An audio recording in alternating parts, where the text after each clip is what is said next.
You never know when life is going to throw you a curveball. What starts as an ordinary day can quickly spiral into something unforgettable. Imagine a grocery store filled with people, the usual hustle and bustle when suddenly, a tense confrontation stops everything.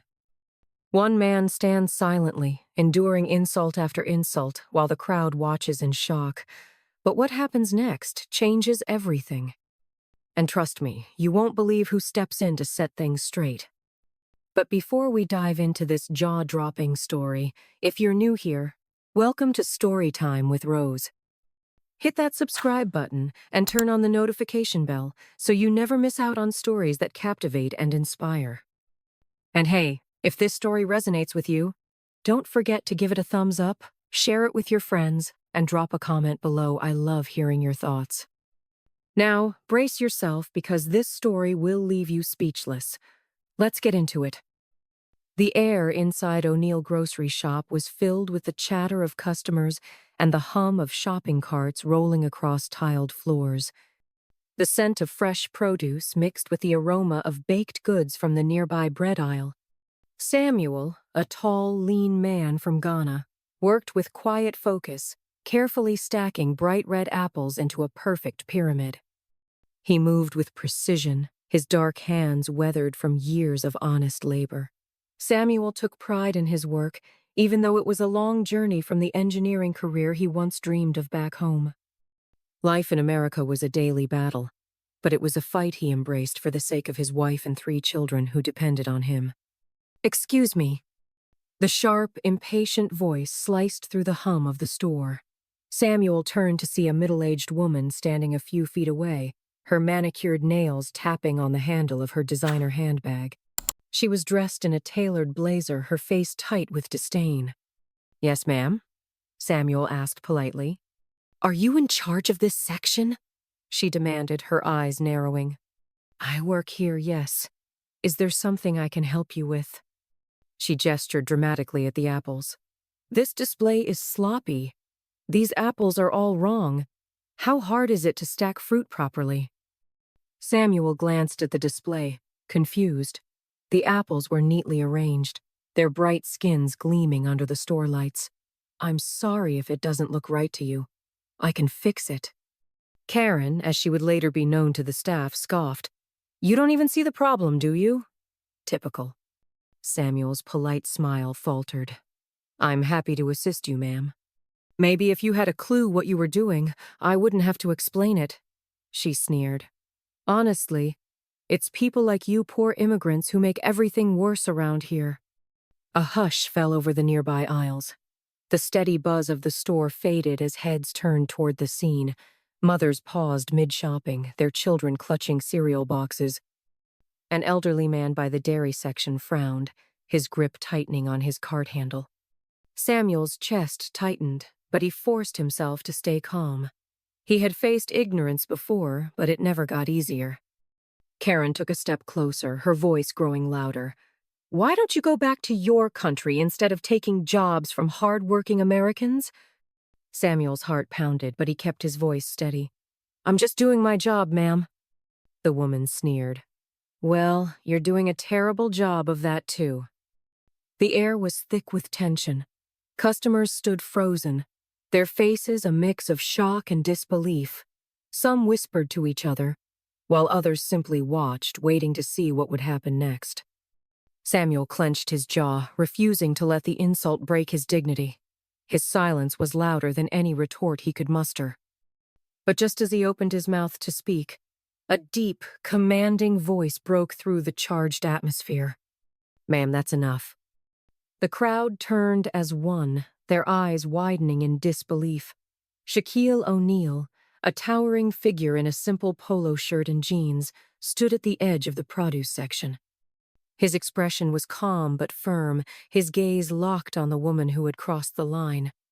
Karen's brow furrowed. "And who are you supposed to be? Security?" A faint smile touched Shaq's lips. "No," he said, stepping closer. "I own this store."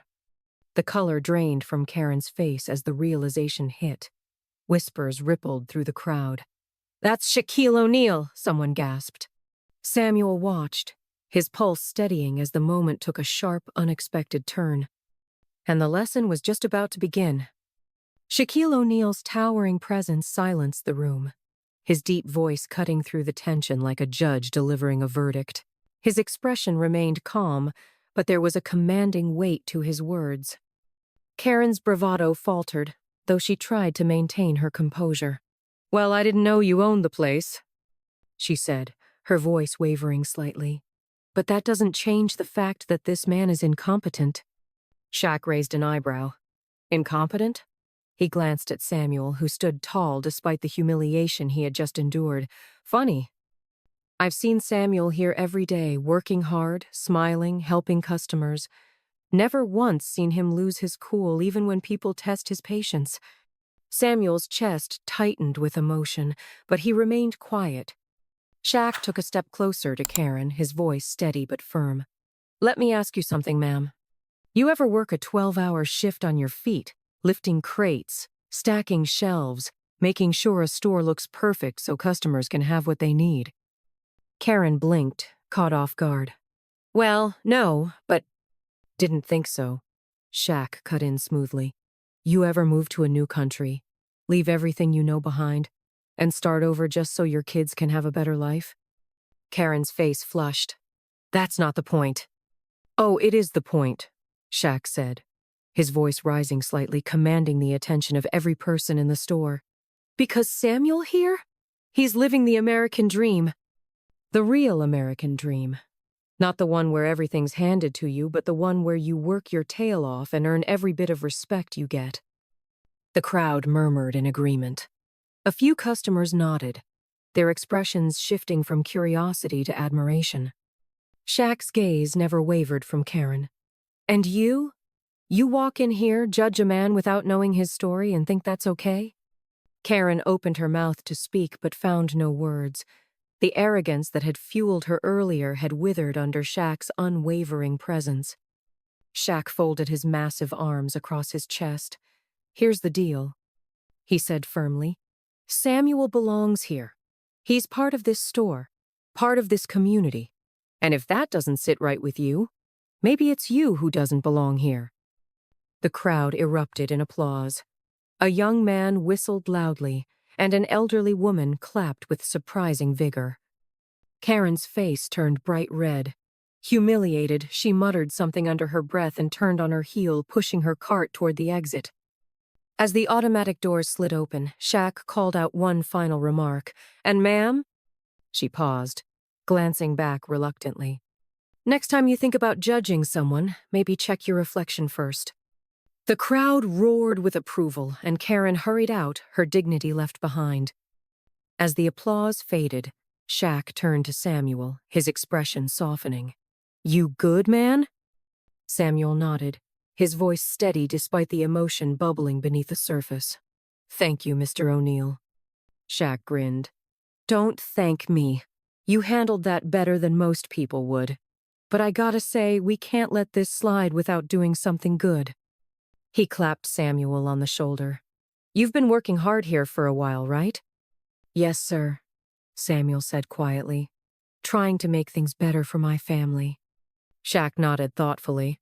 "Well, how about this? I've got some business partners looking for sharp, hard-working people. I'll make a few calls. You're gonna have options, my friend, big ones. And in the meantime, I'm bumping up your pay starting today." Samuel's eyes widened. "Are you serious?" Shaq grinned. "I don't joke about changing lives, brother." The crowd, still lingering nearby, broke into cheers once again. Samuel's composure wavered, and he blinked back tears of gratitude. "You didn't have to do this," Samuel said, his voice thick with emotion. Shaq shrugged. "Nah, but I wanted to. Good people deserve good things." As the crowd slowly dispersed, Samuel stood tall, a renewed sense of pride swelling in his chest. His life had been changed in an instant, not just by Shaq's generosity, but by the reminder that dignity and hard work would always triumph over ignorance. And as he returned to stacking apples this time with a smile, Samuel knew that his future had just gotten a whole lot brighter. And that, my friends, is how dignity, courage, and a little bit of kindness can turn a bad day into a life-changing moment. Sometimes the unexpected heroes among us remind the world what true respect looks like. If this story touched your heart, don't keep it to yourself. Share it with someone who could use a reminder that goodness still exists in this world. And I'd love to hear your thoughts. Drop a comment below. What would you have done in Samuel's shoes? And what did you think about how Shaquille O'Neal handled the situation? Before you go, make sure to hit that like button if you enjoyed this story. Subscribe to Storytime with Rose and turn on the notification bell so you don't miss the next inspiring tale. We have plenty more stories that will captivate, motivate, and remind you of life's greatest lessons. Until next time, stay kind, stay hopeful,